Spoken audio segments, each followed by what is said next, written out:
Bonjour, je suis vraiment ravi que tu regardes cette vidéo, c'est incroyable. Tu as téléchargé mon livret de 14 pages où je dévoile la liste des 10 livres que je recommande pour réussir ta vie. Il faut savoir que j'ai mis quasiment 3 mois à déterminer cette liste, tous ces bouquins, et j'en ai sélectionné 10 qui sont très complémentaires si tu veux réussir parce qu'ils abordent vraiment tous les domaines de la vie, que ce soit comment booster ton mindset, ton état d'esprit, comment combattre tes peurs, passer à l'action, être persévérant, jouer des jeux d'influence, que ce soit au travail, dans le cadre des relations humaines, comment te reprogrammer, conditionner ton cerveau à la réussite, l'aspect financier également, leadership.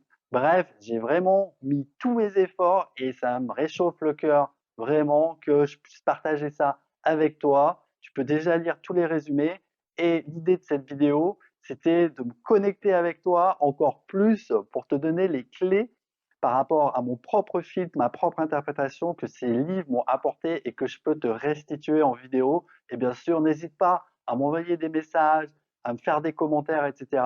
Je serais vraiment ravi puisque voilà, je vais maintenant passer en revue ces bouquins. On m'a souvent dit, mais Sacha, une liste de 10 bouquins, tu vas sur ChatGPT, tu regardes, oui, oui, mais d'accord, mais des bouquins sur le développement personnel, il y en a une centaine. Et voilà, après, c'est lié aussi à l'authenticité que tu veux dévoiler, l'expérience que tu as eue. Est-ce que ces bouquins résonnent avec toi? Et moi, j'ai passé énormément de temps pour faire cette sélection. Et là, je vais te les présenter en commençant donc par The One Thing de Gary Keller, écrit en 2012. Ça, c'est vraiment une bombe de chez bon. S'il y en a un à te conseiller, parce que 10 livres, c'est quand même beaucoup, commence par celui-là. En fait, ce qui montre Gary, c'est que tu as énormément de choses à faire dans la journée ou dans la semaine, dans le mois, et il y a une chose qui est essentielle, qui va, qui va rendre en fait le reste simple, voire inutile. Et c'est en se posant cette question déterminante, quelle est la chose essentielle que tu peux faire cette semaine qui te permettra de rendre tout le reste facile, voire inutile. Et il faut se formuler des questions, parce qu'on a tendance en fait à essayer de trouver les réponses sans se poser les bonnes questions. Et si tu veux avoir une grande réponse, il faut d'abord formuler une grande question. Et là, il te propose de focaliser là-dessus. Et souvent, tu sais, on est pris, on a tellement de choses à faire, on pense que quelque chose qui est urgent, il faut qu'on s'y attelle tout de suite. Mais des fois, ça peut attendre. Et il y a des choses qui sont tellement importantes qu'on a tendance à repousser, on procrastine dessus. Et ça, en fait, c'est très mauvais. Et si tu fais cette chose importante, ça peut vite provoquer un effet domino.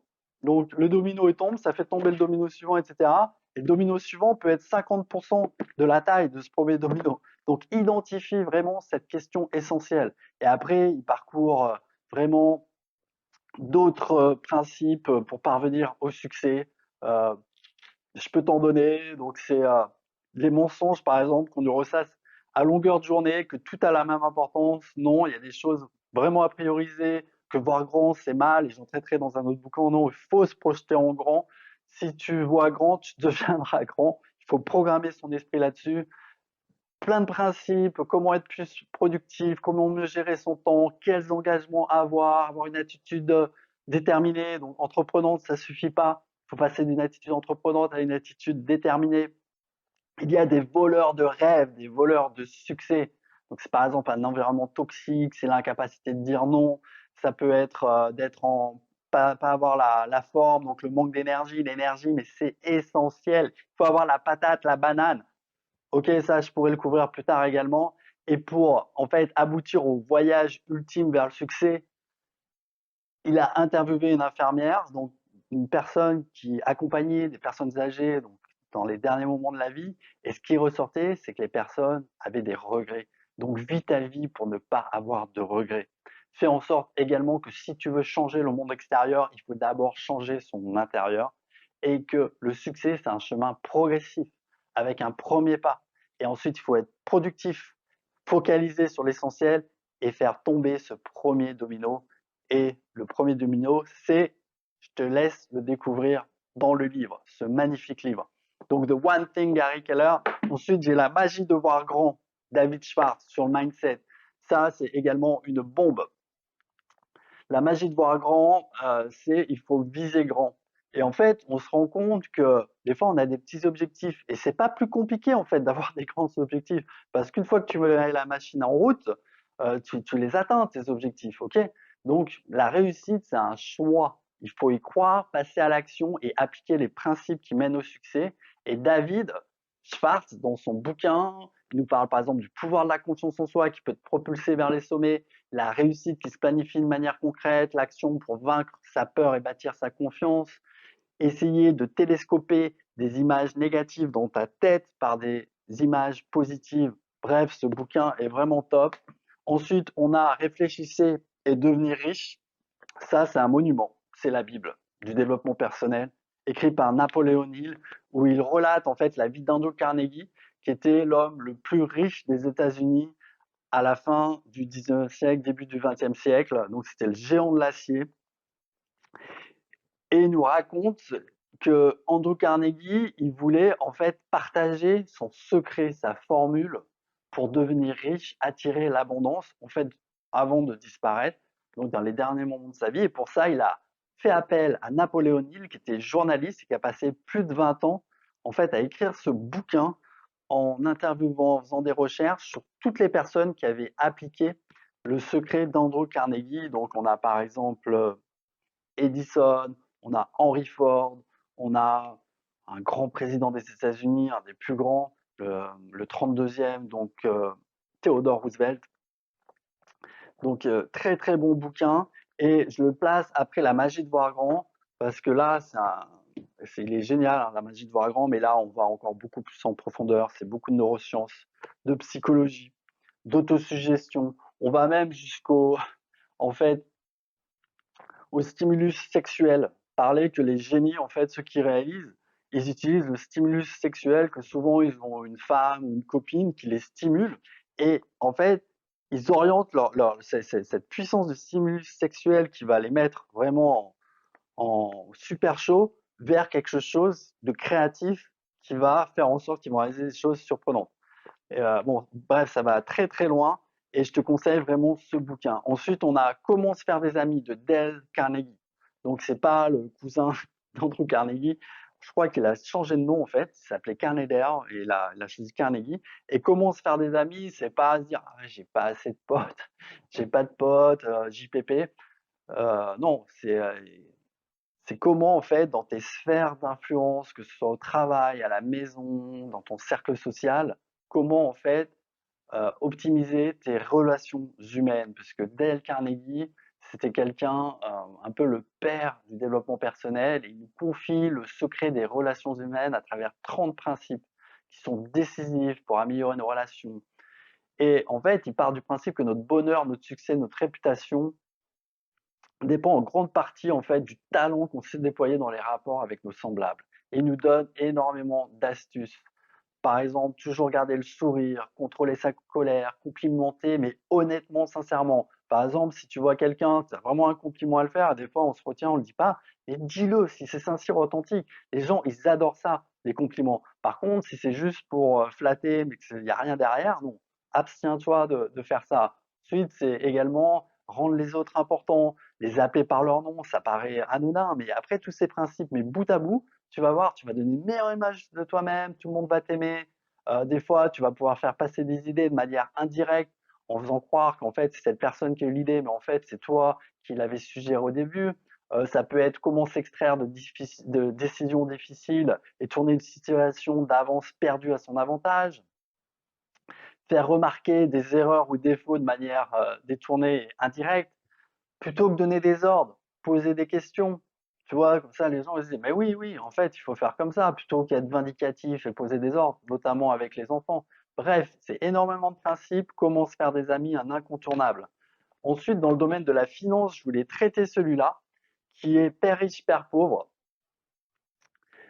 de Robert Kiyosaki, dans Rich Dad Poor Dad, qui était très subversif en fait à sa sortie en 1997 parce qu'il remet en question en fait de nombreux principes financiers de la société. Oh, il y a eu la like à switcher.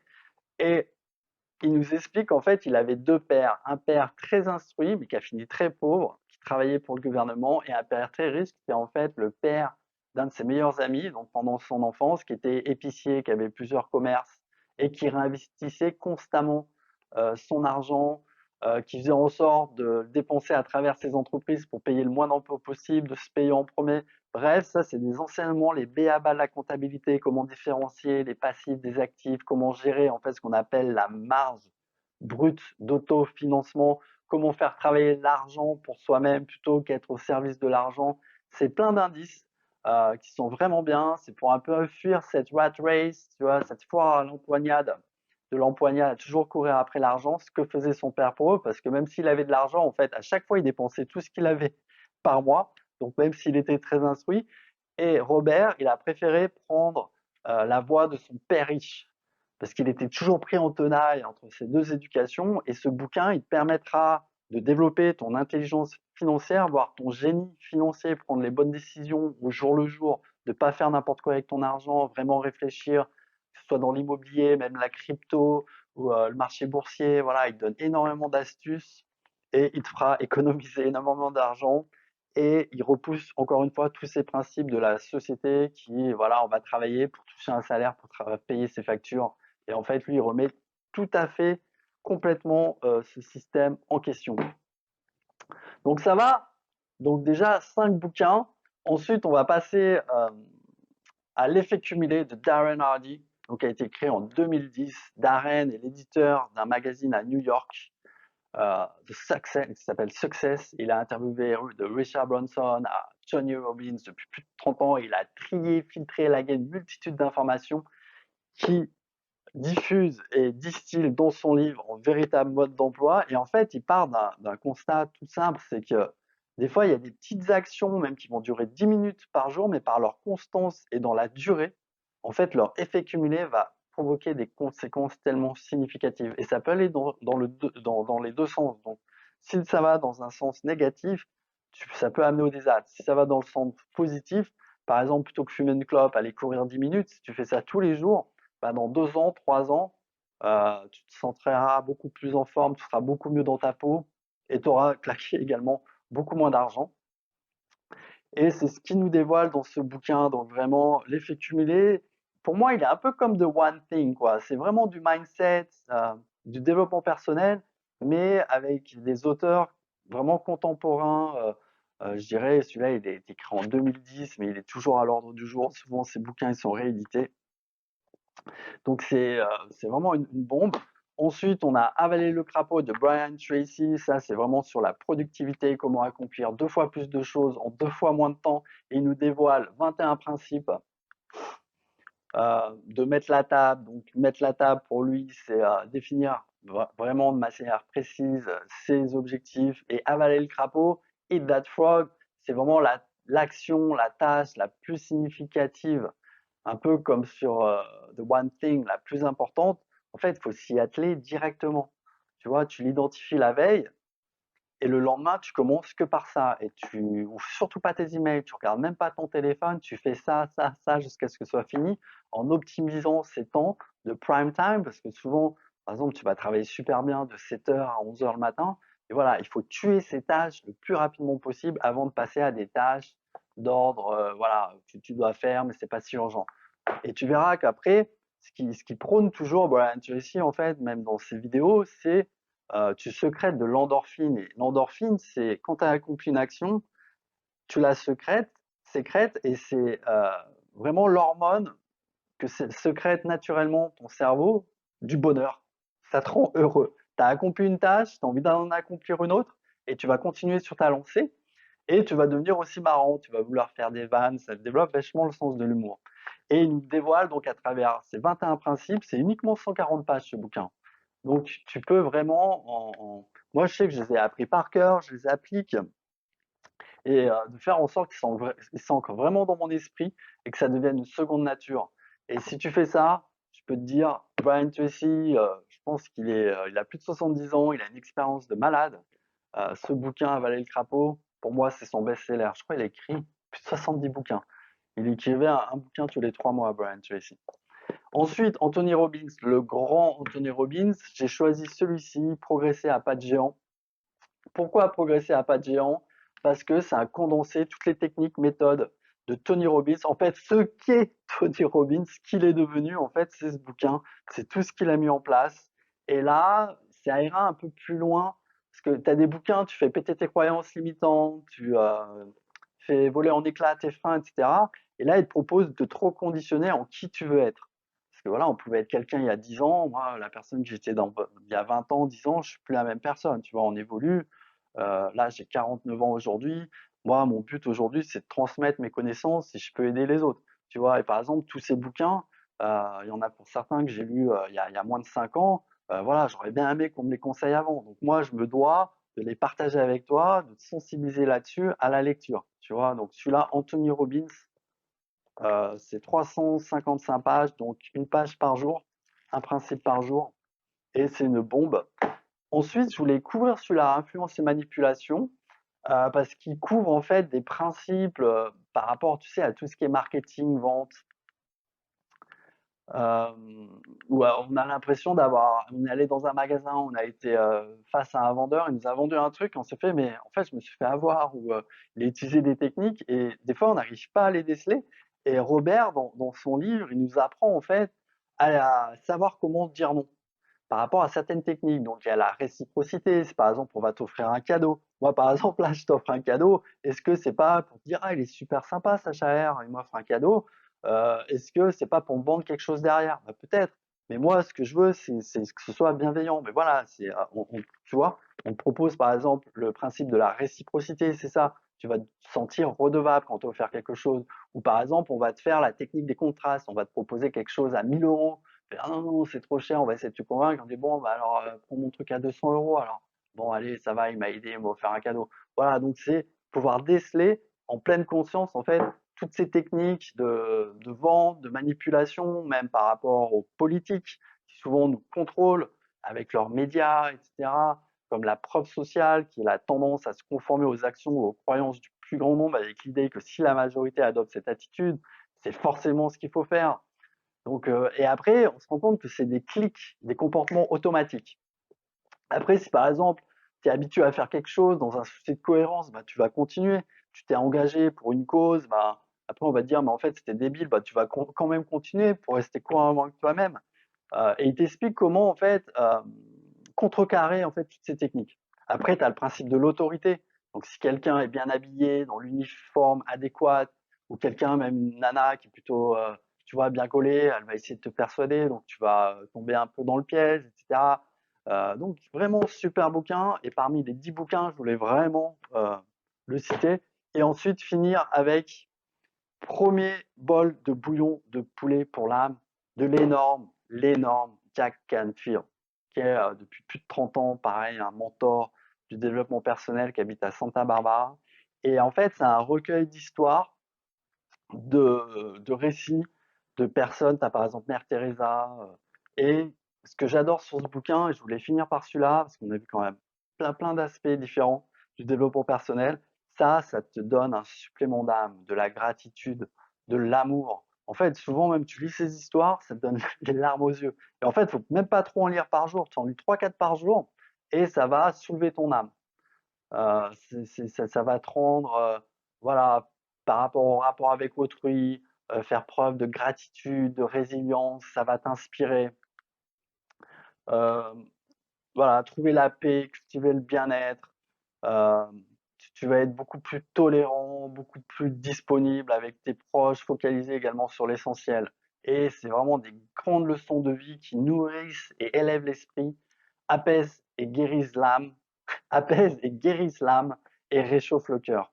Donc voilà, là tu as hop 5 plus 5, 10 bouquins. Alors après, bah, vas-y tranquille, tu regardes lequel thème t'intéresse le plus. Moi, franchement, je les ai mis dans un bon ordre. Tu as juste besoin de suivre cet ordre-là, en commençant peut-être par celui-ci. Donc voilà, bah, écoute, j'espère que cette vidéo n'a pas été trop longue. Je te dis à bientôt. Et j'étais encore ravi que tu checkes cette vidéo et donne-moi des feedbacks, contacte-moi par rapport à tous ces bouquins. Je serai super content de continuer l'aventure avec toi et je te dis à bientôt. Ciao!